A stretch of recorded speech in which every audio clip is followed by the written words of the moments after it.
السلام علیکم دوستو، میں ہوں فضالی اور آپ دیکھ رہے ہیں فضالی کی دنیا۔ میرے چینل کو سبسکرائب کریں، لائک کریں اور بیل کے بٹن کو دبائیں تاکہ میری آنے والی ہر ویڈیو آپ کو مل سکے۔ تو دوستو، آج میں آپ کو کہانی کا بقیہ حصہ سنا رہی ہوں۔ چل کے دیکھتے ہیں سمن نے وڈیرے نواز علی کے ساتھ ایسا کیا کیا۔ میری بات غور سے سن، وڈیرے علی نواز خونی ہے۔ وہ راتوں کو قبرستان میں جا کے مردہ بچوں کا کلیجہ چبا جاتا ہے، بلے بٹ کے مسافروں کا خون پی جاتا ہے۔ تجھے یہ روپ وڈیرے کا لوگوں کو دکھانا ہوگا۔ میں کیسے وڈیرے کے خلاف یہ بات کر سکتا ہوں؟ فیاض نے کہا۔ میں نے اسے کسی کا خون پیتے ہوئے نہیں دیکھا، فیاض نے بے بسی سے کہا۔ تو نے مجھے کسی کا خون پیتے ہوئے دیکھا تھا، پھر تو نے مجھے چڑیل کس طرح ثابت کیا تھا؟ اسی طرح اب تو مجھے وڈیرے کو ثابت کرنا ہوگا۔ تو وہ ڈیرے کا اصلی روپ دیکھنا چاہتا ہے نا؟ جا اسی وقت ڈیرے پہ جا کے دیکھ، اس کے منہ پہ انسانی خون لگا ہوگا۔ فیاض تیز ڈیرے پہ جا کر رک گیا اور اسی وقت وہ ڈیرے کی آنکھ کھلی اور فیاض کا خوفزدہ چہرہ دیکھ کے چونک گیا۔ کیوں فیاض، تیرا رنگ کیوں اڑا ہوا ہے؟ سائیں، مجھے سمن ملی تھی۔ اور یہ کہتا رک گیا۔ ہاں بول، وہ کیا کہہ رہی تھی؟ سائیں، سمن کہہ رہی تھی کہ آپ انسانوں کا خون پیتے ہیں۔ بکواس کرتی ہے وہ، الزام لگاتی ہے مجھ پہ وہ۔ وڈیرے نے غصے سے کہا۔ سائیں، آپ کے منہ پہ خون لگا ہوا ہے، فیاض نے ہمت کر کے بول ہی دیا۔ وڈیرا یہ سن کے گھبرا گیا، فوراً آئینے میں اپنا چہرہ دیکھنے لگا۔ واقعی اس کے منہ پہ انسانی خون لگا ہوا تھا۔ دیکھ فیاض، یہ سب سمن کی شرارت لگتی ہے، وہ مجھے بدنام کرنا چاہتی ہے، تو اس بات کا ذکر کسی سے مت کرنا۔ جی سائیں، میں اس بات کا ذکر کسی سے نہیں کروں گا۔ یہ بات کہتے ہوئے وڈیرے کے ڈیرے سے فیاض لوٹ آیا۔ وڈیرا اس کی جانب پہ سوچ میں پڑ گیا۔ جو ہربا زمین ہتھیانے کے لیے وہ استعمال کیا کرتا تھا، وہی ہرباب سمن استعمال کر رہی تھی۔ اسے سمجھ نہیں آ رہا تھا کہ جب کہ سمن کو زندہ جلا دیا گیا تھا، پھر وہ بچ کیسے گئی۔ اتنے میں ایک عورت کی بوز اور وڈیرے کو ایک عورت کا کہکا سنائی دیا اور وڈیرے نے خوفزدہ ہو کے ادھر ادھر دیکھا، مگر وہاں کوئی نہیں تھا۔ وڈیرے نے کہا، یہ میرا وہم ہے، یہاں کوئی عورت نہیں ہے تو اس کی آواز کیسے ہو سکتی ہے؟ دوپہر میں راہ چلتے ہوئے فیاض کی ملاقات دانش سے ہو جاتی ہے اور دانش اس کو صبح والے واقعے کی تفصیل بتانے لگ جاتا ہے۔ دانش یہ بات سن کے ایک دم گھبرا جاتا ہے۔ فیاض نے تو بہت خطرناک بات بتائی ہے، اس کا مطلب ہے کہ سمن میرے پاس بھی آئے گی اور اس کی مرضی پہ ہے کہ وہ مجھے زندہ چھوڑتی ہے یا مار دیتی ہے۔ دانش پریشان ہو جاتا ہے۔ میں تمہیں بھی زندہ چھوڑ دوں گی، مگر جو میں کہوں گی تمہیں وہی کرنا ہوگا۔ ایک دم سے سمن کی آواز آتی ہے۔ وہ دونوں چونکی گھبرا کے سمن کی طرف دیکھتے ہیں۔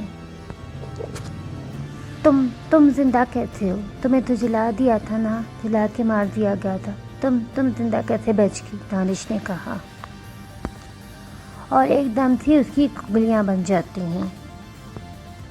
دانش کے وہم و گمان میں بھی نہیں تھا کہ اتنی جلدی سمن سے ملاقات ہو جائے گی۔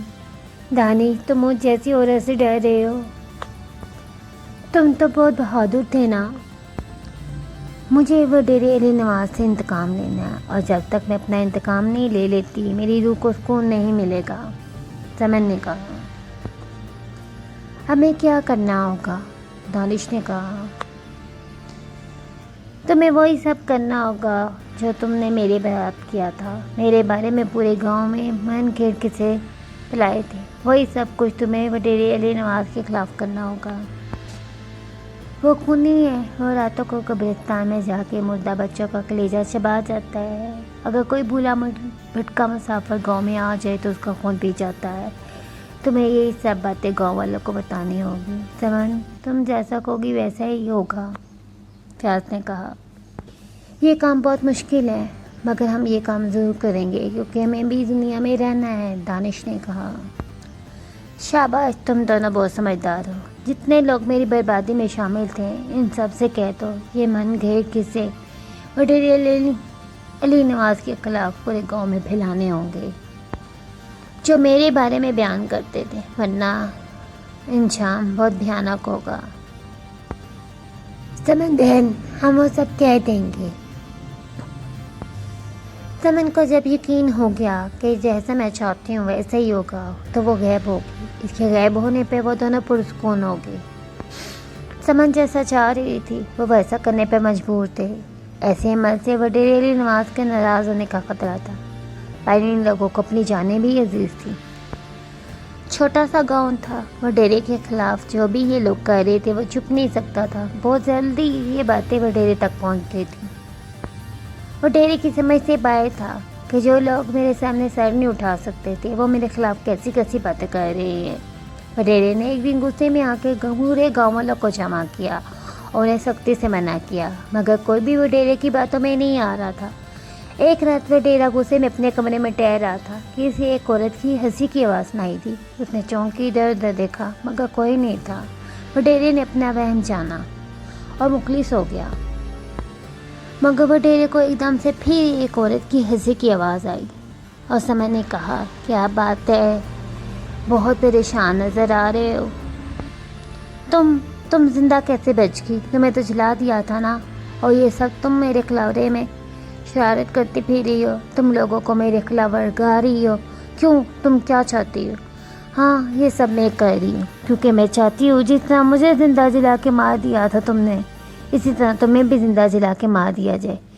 یہ تیری بھول ہے سمن، کوئی مجھے ہاتھ نہیں لگا سکتا، جو میری طرف قدم بڑھائے گا میں اسے کاٹ کے پھینک دوں گا۔ میں خود دیکھتی ہوں تم ایسا کیسے کرتے ہو، سمن نے کہا اور ایک دم سے غائب ہو گئی۔ وڈیرا حیرت سے دیکھتا رہ گیا۔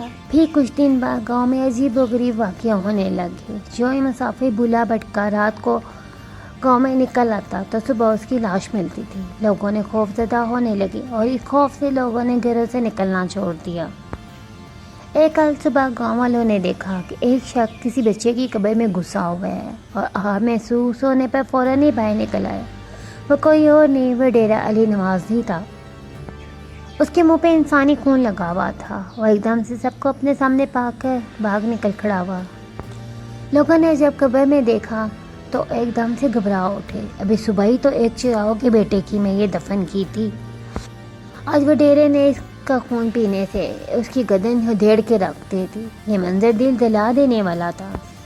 سمن وڈیرے کو خونی ثابت کرنے میں سچ ہو چکی تھی اور یہ بات پورے گاؤں میں پھیل گئی تھی۔ جب یہ بات وڈیرے تک پہنچی تو وہ پریشان ہو گیا۔ میں تو ساری رات کمرے سے باہر ہی نہیں نکلا، پھر بچے کا خون کس طرح پی لیا۔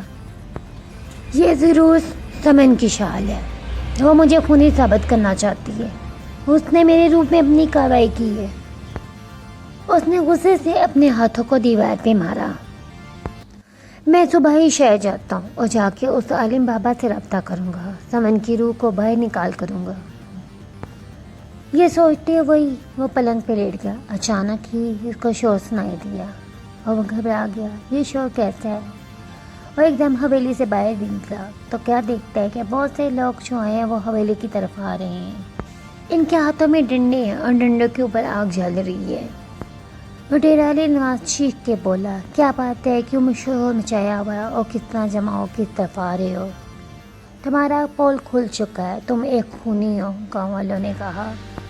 تم انسانوں کا خون پی جاتے ہو، تمہاری ہمت کیسی ہوئی مجھ سے ہی اس لہجے میں بات کرنے کی؟ وڈیرا علی نواز نے جب اتنے زیادہ لوگوں کو دیکھا تو اپنے لہجے کو نرم کیا اور بولا، تم لوگوں کو ضرور کوئی غلط فہمی ہوئی ہے، میں خونی نہیں ہوں، تمہاری طرح ایک انسان ہوں، تمہارا مخلص اور ہمدرد وڈیرا ہوں۔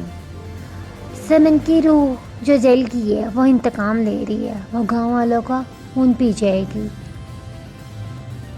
وہ ہم سب کو تنگ کر نہیں۔ یہ وڈیرا علی نواز چور بول رہا ہے، یہ خونی ہے، اس کی باتوں میں مت آنا، یہ تم گاؤں والوں کو ایک کر کر مار دے گا اور تم لوگوں کا خون پی جائے گا۔ سمن کی بات سنتے ہی لوگوں نے ڈنڈے اٹھائے اور علی نواز پہ ٹوٹ پڑے۔ پھر بہت سے لوگوں نے تیل چھڑک کے علی نواز کو آگ لگا دی اور سمن دور کھڑی دیکھتی اور مسکراتی رہی۔ پورا گاؤں والے اور حویلی والے بھی دیکھ رہے تھے، مگر ڈیرے علی نواز کی طرف کوئی بھی نہیں آ رہا تھا، اس کی مدد کوئی بھی نہیں کر رہا تھا۔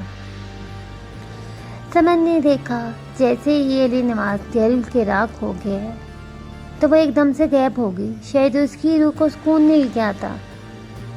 اور پھر اس کے بعد پورے گاؤں والوں نے سمن کو کبھی کہیں نہیں دیکھا۔ اب پورے گاؤں میں کوئی وڈیرہ علی نواز نہیں تھا جو عورتوں کو تنگ کر کے ان کو مار کے جلا کے ان کی زمینیں اٹھا لیتا تھا۔ سمن کا انتقام پورا ہو چکا تھا۔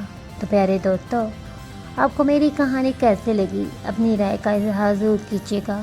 میرے چینل کو سبسکرائب کریں، لائک کریں، بیل کے بٹن کو دبائیں تاکہ میری آنے والی ہر ویڈیو آپ کو مل سکے۔ تو ملتے ہیں نیکسٹ سٹوری کے ساتھ۔ اللہ حافظ۔